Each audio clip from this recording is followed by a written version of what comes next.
Interesting.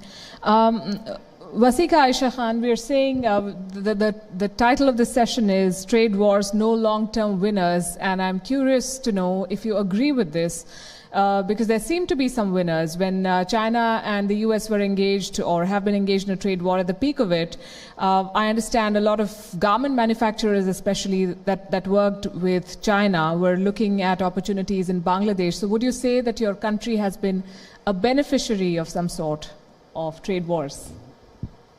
Thank you, Palki. It's a pleasure to join the Global Summit.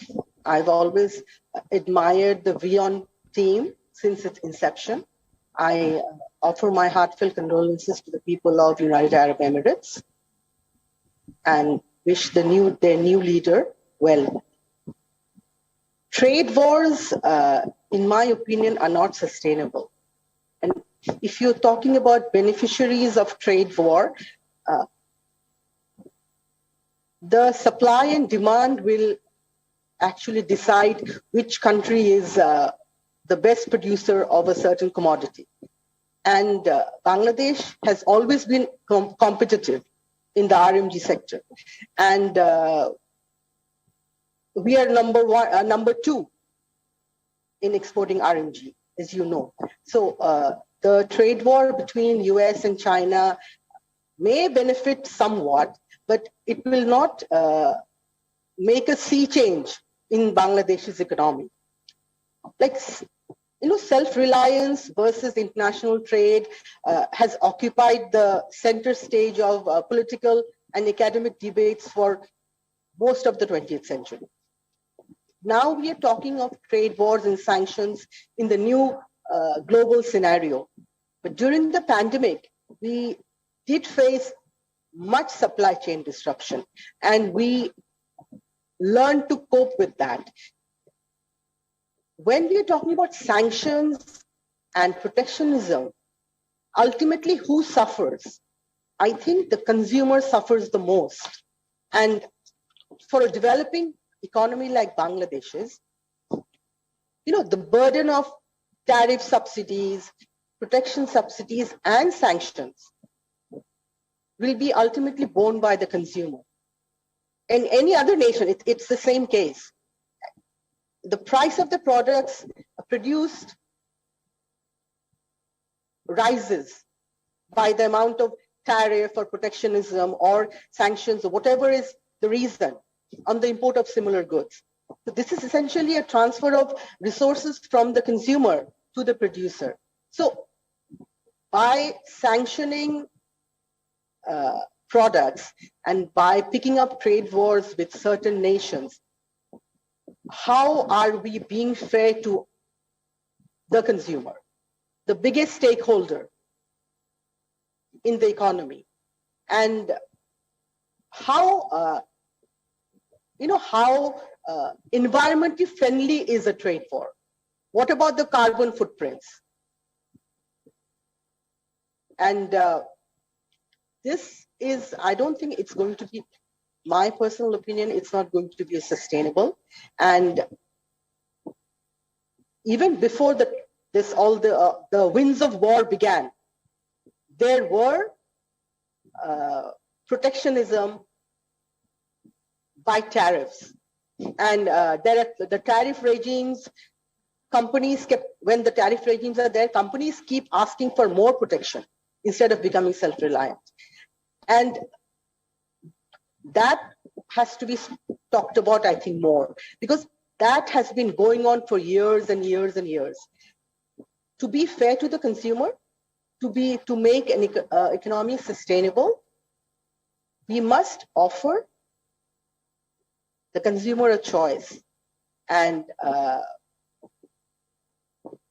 if I talk about our regional trade, in the South Asian region, it is very strange that we trade much less with each other than with the rest of the world. It became quite apparent during the pandemic period. And it would have been so much better if we were trading more with each other. The supply chain disruptions would not affect us so much. But I hope that, the the world will get better, and the consumers will get, the best of what they deserve. Thank you. Right. So we've spoken about policymakers, we've spoken about the consumers whose interests must be safeguarded at all times. As a representative of global business, how do you account for, I would want to dwell on that point, but maybe somewhere else, because this one is one of my favorite subjects. I want to get in, sorry? We'll meet again at happy hours. Happy hours, yes. Wasika Aisha Khan, every time I have a discussion or a debate on trade wars, I always think of the chicken and egg question. Does trade dictate policy and politics, or is it the other way around?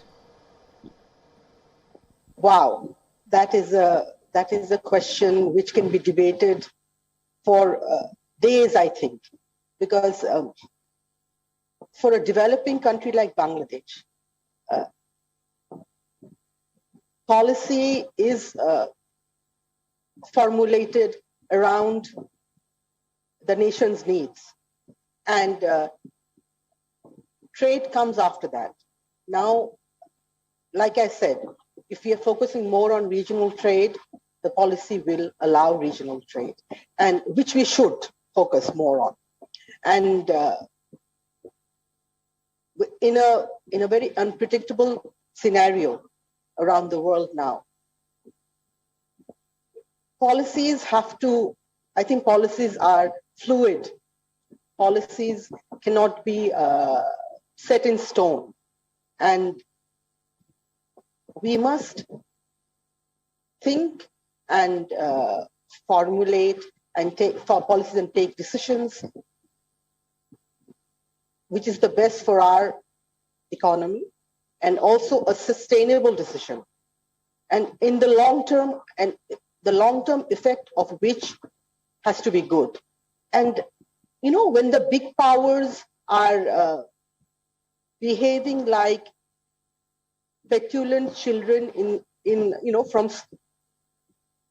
schoolyards, so small countries like us, small developing countries, we have to be very cautious, because we must think of our people, we must think of food security, we must think of energy security, we must think of our GDP growth, we must think how to take our nation to the future.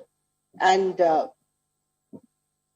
it is very important. Policy is very important. Policy will follow our aspirations of where we should go. Thank you. Interesting. Richie, we're talking about policy, and we see sanctions becoming a